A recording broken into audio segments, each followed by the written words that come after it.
Ako ay gawad dakilang Pilipino. Sa simula, kinakailangang mapatunayan natin sa lahat na karapat-dapat ako sa isang natatanging patimpalak o biyayang dapat ay ipagkaloob sa inyong lingkod.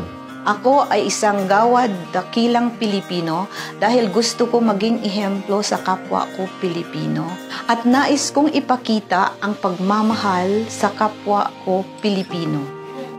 Ako ay gawad dakilang Pilipino dahil binibigyan natin ng pansin ang kapakanan ng ating mga guro, ng ating mga mag-aaral, ng ating mga magulang at ng buong komunidad tungo sa matatag na kinabukasan.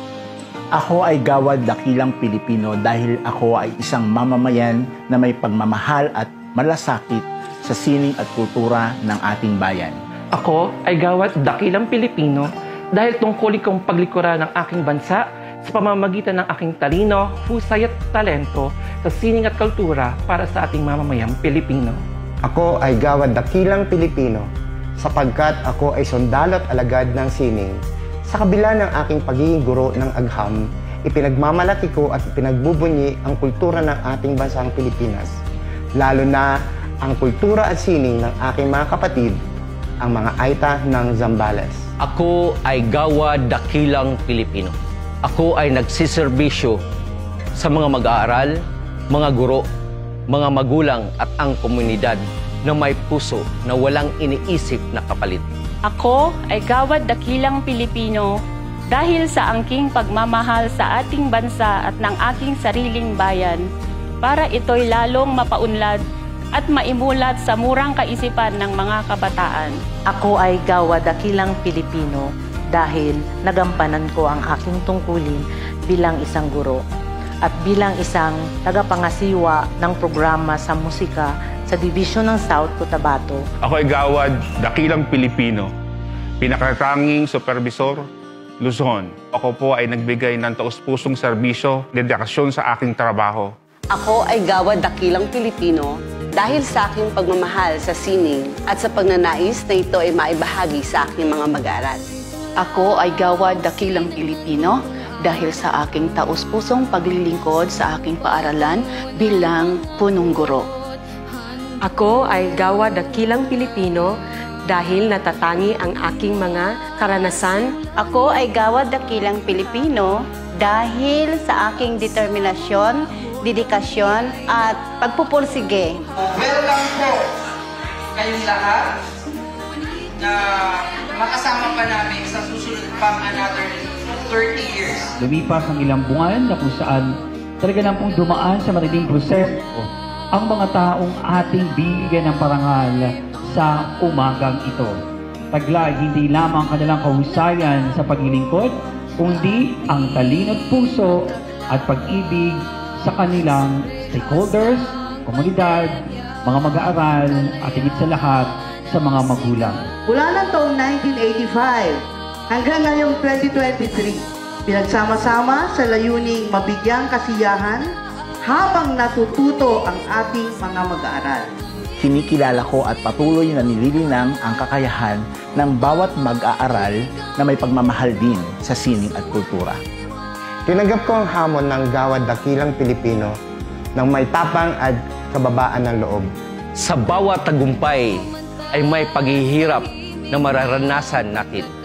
Bawat tagumpay na ating nakakamit ay may kaakibat na proseso at mga pagsubok na ating pinagdaraanan. Dumaan ako sa butas ng karayom. Mga pagsubok na yan, lahat ng yan, karanasan, hindi natin inisip na aabot tayo sa ganito.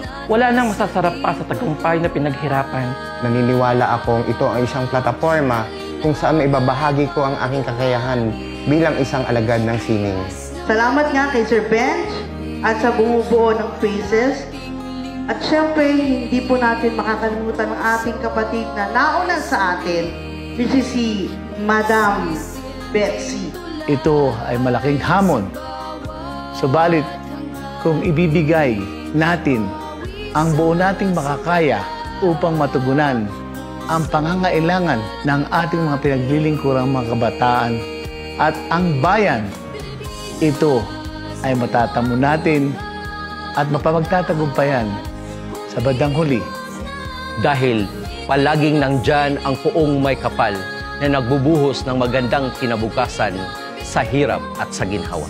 Mahal ko ang aking mga mag-aaral at ang aking mga guro. Mahirap po ang lahat ng bagay na mabigyan agad ng aksyon. Kaya po sa aking mga ginawang mga proyekto, inobasyon, nabigyan po ng katugunan ang lahat ng ito.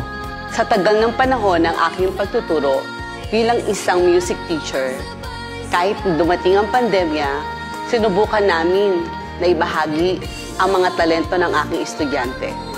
Sa simula ay talagang nagdalawang isip ako na baka hindi po ako pahihintulutan ng aking mga superior dahil baka may tanong nila sa akin ang aking kakayahan at kredibilidad bilang isang nominado ng Gawad Dakilang Pilipino.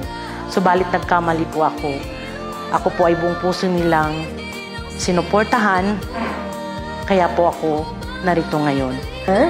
Talagang mahal na mahal po tayo ng PASES, right? Kasi kahit saan po tayo sa sulok ng Pilipinas, ginagawaran talaga ang nagbibigay ng serbisyo, hindi lamang sa ating pamilya, kundi pati rin sa ating mga kaguro at sa ating mga learners.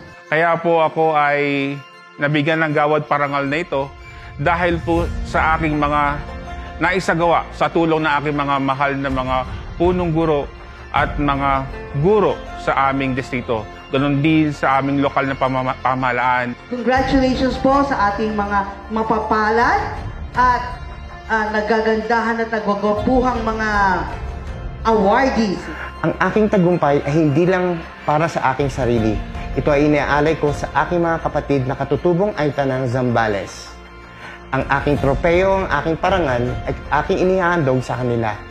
Nakikita ko ang aking sarili na kaya ko palang sumabay hindi lamang sa aking paaralan at sa aking dibisyon, kundi pati sa buong Pilipinas. Sa tulong ng poong may kapal, sa mga taong naniniwala sa akin at sa tiwala sa sarili, ay aking nalasap ang tagumpay mula sa dugo at pawis na aking pinaghirapan. Sa loob ng mga panahong ito, ang dami naming unos, ang dami nating unos, ang daming bagyo, ang daming hamon, at ang daming rejection kaming tinanggap sa kagawaran. Nang mga panahong yon, gusto ko na naming sumuko. Nang mga panahong yon, gusto na naming sabihin tama na. Subalit, dahil sa inyo na aming mga kasapi ng PASES, patuloy naming hinarap ang hamon, ang unos at ang bagyo, ang mga dilubyo, ang mga rejections na aming tinatanggap. Hinanap po isa-isa yung mga bagay na saan ba ako magaling, saan ba ako mahusay, at saan ba ako mahina. Hindi natin alam ang alon na nagagawa natin, pero pagtagal at pinagsama-sama pala natin yon ay meron palang magandang ibubunga.